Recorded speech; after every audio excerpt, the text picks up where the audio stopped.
Entonces, ¿qué hace el dueño? El dueño gobierna ¿qué? ¿Cuál es la casa? La iglesia. Y si estamos hablando de iglesia, está hablando de mi vida. Entonces, ¿quién gobierna la casa? Que eso quede claro, se lo quiero recalcar.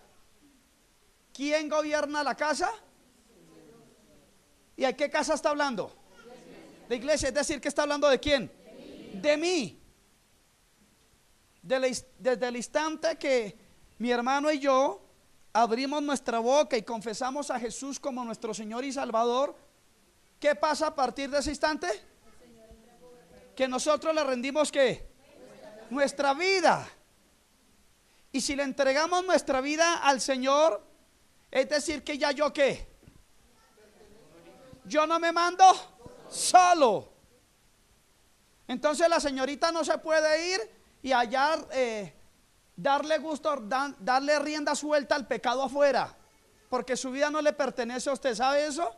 Porque ya tiene un dueño, y ese dueño que es Jesucristo quiere gobernar esa casa, esa vida la quiere gobernar.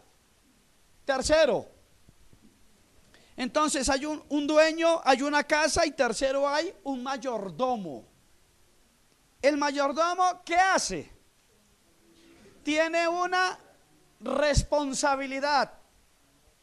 Y lo que pide Dios, el dueño de la casa, como él pone unas reglas, pone unos parámetros y ahí quiere ejecutar su gobierno, él pide que el mayordomo sea fiel, que el mayordomo sea responsable. Y vamos a hacer unos cuadros. Vamos a tratar de avanzar mucho hoy, porque quiero ver si logramos llegar a la primera dispensación, a ver si empezamos a analizar la primera, ¿de acuerdo? Entonces, ¿qué pide Dios de ese mayordomo? Que sea fiel y sea responsable. Dios no le va a entregar nada a una persona mientras la persona no sea fiel y responsable. ¿Sí es así o no? Entonces Dios espera que nosotros seamos fieles en lo poco para colocarnos en lo mucho. Entonces Dios nos prueba. Entonces ese mayordomo, escucha bien, ese mayordomo, diga, está hablando de mí. Busca, Dios desea que sea ¿qué? Fiel y responsable. Porque se puede ser fiel, mas no ¿qué? Responsable. Entonces a ese mayordomo se le dejan unas tareas, unos cargos. Y sabía mi hermano que cada uno de nosotros tiene unas tareas especiales, unos cargos. Dios, no quiero que anote esto, pero quiero decirle algo. Escuchen bien lo que le quiero decir. Dios ha gobernado su casa de diferentes maneras y en diferentes tiempos. Eso significa que las reglas del hogar no han sido siempre las mismas. Hablando de Noé, de Adán, de Abraham, Moisés, el apóstol Pablo, que vivieron en el mismo mundo, pero que sujetos a diferentes reglamentos. Las ordenanzas bajo las cuales vivió Abraham son diferentes a las que vivió Pedro. ¿Sabía eso? Y cuando yo hablo de diferentes reglamentos, le estoy queriendo decir que hubo diferentes dispensaciones. ¿Quién tiene 4 o 5 hijos? Levánteme la mano. Bueno, mi hermano Osvaldo, me quedo con mi hermano Osvaldo. Entonces, reglas de un hijo de 10 años.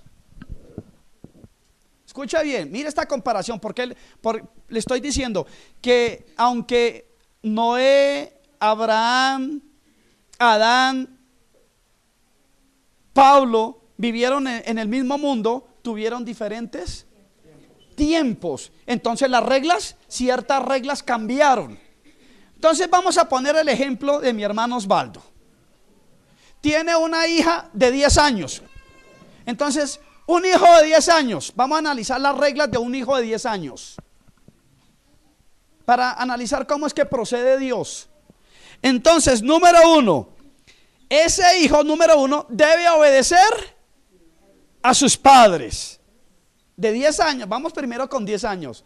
Lo primero es que debe obedecer a sus padres. Segundo, debe honrar y respetar a sus padres. Número uno, ¿qué? Debe obedecer a sus padres. Número dos, honrar y respetar a sus padres. Número tres, no debe mentir ni robar. Vamos a analizarlas con otras edades, ¿de acuerdo? Tercero, no debe mentir ni robar. Cuarto, puede estar fuera de la casa hasta las 8:30 de la noche. Fuera de la casa. ¿De qué edad? 10 años. Bueno, 10 años. Hasta las 8 se le permite estar fuera de la casa. No, se le puede permitir hasta esa hora. Quinto, recibe una pequeña mesada. Nosotros de padres tenemos la obligación de darle una provisión a diario. Sexto, tiene que hacer unas tareas. Y no tiene, octavo, el que sigue, no tiene el derecho de manejar un carro. O séptimo, bueno, usted le pone el número. No tiene el derecho a manejar.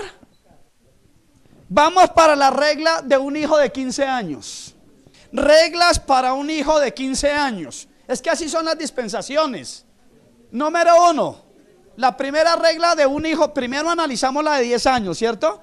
Ahora vamos al segundo grupo, a un niño de 15 años. ¿Será que tiene las mismas responsabilidades? Unas sí, otras no. Número uno, debe obedecer a sus padres. ¿Esa regla cambia? No cambia. Número dos, debe honrar a sus padres. Es que así son las dispensaciones. Algunas reglas van a cambiar, otras siguen al pie de la letra. No debe mentir ni robar. Puede permanecer afuera hasta las 10 de la noche. Ya el padre le puede permitir estar máximo ¿hasta qué horas? 10 de la noche. De ahí para adelante ya hay problemas en la casa. Una mesada mayor. O sea, mientras el niño de 10 años yo lo puedo transar con 1,000 pesos, ¿al de 15 lo trazo con 1,000? No, ese ya se revela, ya toca. Entonces ese hijo ya, él desea que su padre ya le dé una mesada mayor. Tiene más tareas que hacer, porque no solamente tiene las tareas del colegio, sino que en la casa también no tiene el derecho de manejar un automóvil. Reglas para el hijo de 20 años. Número uno, debe obedecer a sus padres. Mire que la regla no cambia, porque Dios es un Dios de orden, de principios. Para el de 20, estamos hablando ahora del hijo de 20. Número uno, ¿debe qué? Obedecer a sus padres. Número dos, ¿cuál sería la dos? Debe honrar a sus padres. Porque es que el hijo llega a la edad de 20 años y ¿qué dice? ¿Qué es la actitud del joven? ¿Por qué cree que le cambia el horario para acostarse? Porque tiene mayores responsabilidades. Otro punto, ya no recibe mesada porque debe trabajar. Diga, ay, ay, ay. Bueno, otra cosa es que el padre lo bendiga, ¿cierto? Pero ya no hay ¿qué? Obligación, ya no hay mesada. Ya no es una obligación que vaya al colegio, ¿cierto que no? Imagina arriando un hijo de 20 años para que vaya a estudiar. Sería como triste, ¿cierto? Y lamentable. Tiene el privilegio de manejar un carro. Entonces aquí notamos que hay algunas reglas que son iguales y otras cambian. Por eso le puse el ejemplo de los hijos, determinadas edades. Vamos a estudiar Noé después del diluvio. Vamos a estudiar los tiempos de Noé. Hombres, le voy a hablar de 3 hombres que nacieron en distintos tiempos y que tuvieron distintas dispensaciones. Noé, después del diluvio. O sea, Dios lo que pretende de nosotros es que el tiempo que nosotros vivamos lo disfrutemos al máximo. pero dentro de los parámetros de Dios. Hay gente que se convierte y dice, uy, si yo hubiera conocido de Dios, me hubiese convertido hace 10 años, 15 años, yo no hubiera cometido tantos horrores, diga. ¿Cierto? Pero desafortunadamente sucede eso. Dios desea que nosotros cada tiempo lo vivamos al máximo. Entonces estudiamos a Noé. Número 1, después del diluvio, ¿cierto? Tenía el privilegio y la responsabilidad de creer lo que Dios había dicho. Tenía el privilegio y la responsabilidad de creer lo que Dios había dicho. Segundo, tenía el privilegio de caminar con Dios. Lo que le estoy diciendo está en Génesis 6:9. Tenía el privilegio de caminar con Dios. Tercero, tenía la responsabilidad de obedecer a Dios. Cuarto, el asesino debía sufrir la pena capital. Estamos hablando de la dispensación de Noé, del tiempo de Noé. Génesis 9:6. Hermanos, mire, es que todos los tiempos cambian. ¿Sí es así o no? Hace 20 años no existía el FAS. Si hay algo que a mí me deja asombrado es el FAS. ¿Cómo es posible que uno manda, coge la hojita, los que lo saben manejar, le pone la hoja a uno, le da la orden al FAS y a los 30 segundos ya está en otro país, en otra ciudad? La hoja escrita. Y uno dice, pero increíble. Hace 20 años, ¿dónde salía eso? Hace 20 años, ¿dónde existía un celular? Mi hermano se imagina de aquí a 15 años, los carros yo creo que ya vuelan, ¿cierto? Serán por el aire, me imagino algo así. Ya que gasolina ni que nada, debe ser por el aire. Quinto, tenía que ofrecer a Dios sacrificios de animales. Estamos hablando del periodo de Noé. Génesis 8:20. Sexto, Dios no le dijo que guardara el sábado. Mire cómo cambian los tiempos. El otro punto que sigue, que circuncidara a los hijos. Entonces no tenía que circuncidar ¿qué? A los hijos varones. Y no tenía que bautizar a los creyentes. Ese fue los tiempos de Noé, las responsabilidades y los tiempos que vivió Noé. Vamos con David, bajo la ley de Moisés. Segundo hombre, David bajo la ley de Moisés. Tenía el privilegio y la responsabilidad de creer lo que Dios había dicho y sabía más cosas que Noé acerca de lo que Dios había dicho. Entonces ya David le está ganando en conocimiento a Noé. Una revelación nueva, más amplia. Segundo, tenía el privilegio de caminar con Dios. Tercero, tenía la responsabilidad de obedecer a Dios. Cuarto, el asesino debía ser ejecutado. Mientras con Noé el asesino tenía pena capital, en este ya era ejecutado. Deuteronomio 8:1, Éxodo 21:12, estoy todo lo que le estoy diciendo. Aquí en Colombia, por ejemplo, a la persona se le condena, ¿sí? Y le dice, le vamos a dar una pena de 60 años. Y la persona muere en la cárcel prácticamente con 60 años, imagínense. Pero en el caso de ejecutar, lo mandan a la silla eléctrica o el lazo y lo cuelgan. No hay opción.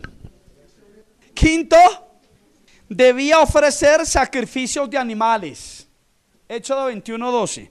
Debía ofrecer sacrificios de animales. Levítico 1:5.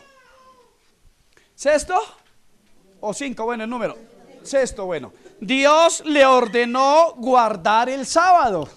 Mire que mientras Noé no guardaba el sábado, ya aquí le ordenó guardar el sábado. Le ordenó circuncidar a los hijos varones. Dios no le ordenó bautizar con agua a los creyentes. Bueno, Tercer grupo, del tercer varón, Pablo. Pablo bajo la gracia. Número 1. Tenía el privilegio y la responsabilidad de creer lo que Dios había dicho y sabía más cosas que Dios había dicho que Noé y David. Tenía el privilegio de caminar con Dios. Tenía la responsabilidad de obedecer a Dios. Cuarto, el asesino debía ser ejecutado. El asesino debía ser ejecutado. Quinto, los sacrificios de animales ya no eran necesarios. Dios no le dijo, otro punto, que guardara el sábado. Dios no le dijo que guardara el sábado ni que circuncidara a los hijos varones. Estamos hablando en el tiempo de Pablo, ¿cierto? Ya no había circuncisión ahí. Y séptimo, Dios le dijo que bautizara en agua a los creyentes. ¿Sí notan las diferencias? Josué, David, Isaías vivían bajo el conjunto de reglamentos y privilegios. Eso significa que vivían durante la misma dispensación. Los reglamentos y privilegios bajo los cuales vivían fueron establecidos por la ley de Moisés. Pedro, Pablo, Juan y Timoteo vivieron bajo los mismos reglamentos y privilegios, pero eran diferentes. Inocencia, número 1. Recuadro, colocas arriba 7 dispensaciones, el título, 7 dispensaciones. Primero, entonces, la primera dispensación se llama inocencia. Está bajo Adán. La primera dispensación, ¿cómo se llama? Inocencia. ¿Y qué hombre está ahí? Adán. Bueno, creo que estamos bien. La inocencia termina con la caída en pecado del hombre. Mira, muchachos, ¿sería que Dios pensó en 7 dispensaciones? ¿En 7 periodos? ¿Sería que Dios pensó en eso inicialmente? ¿Qué me dicen ustedes? Dios, ¿cómo creó al hombre, al varón, a su creación? ¿Cómo lo creó? A su imagen. Y si lo creó a la imagen y semejanza de él, ¿cómo lo creó? Santo, puro, sin pecado. Entonces lo creó en un periodo, una dispensación ¿de qué? De inocencia. Y dice la Biblia que Adán y Eva, imagínense Adán y Eva en el campo desnudos. ¿Cómo fuera hoy en día? Se los llevan para la cárcel. Esto se les corrió el champú, ¿cierto? Pero ¿dónde terminó esa dispensación? Cuando el hombre cayó en pecado. Segundo, viene la segunda dispensación, que es la dispensación de la conciencia. Aquí el personaje es Enoc. En las futuras dispensaciones, el hombre continúa viviendo bajo su conciencia. Gobierno humano. Noé después del diluvio. En futuras dispensaciones, el hombre continúa, en futuras dispensaciones, el hombre continúa viviendo bajo el gobierno humano hasta la era del reino, cuando vivirá bajo el gobierno de Dios. ¿Sabía mi hermano que cuando Dios venga a la tierra, vendrá con nosotros? ¿Sabía eso? ¿Y qué hará con nosotros? Va a gobernar la tierra, la va a gobernar y nosotros vamos a ayudarle a gobernar.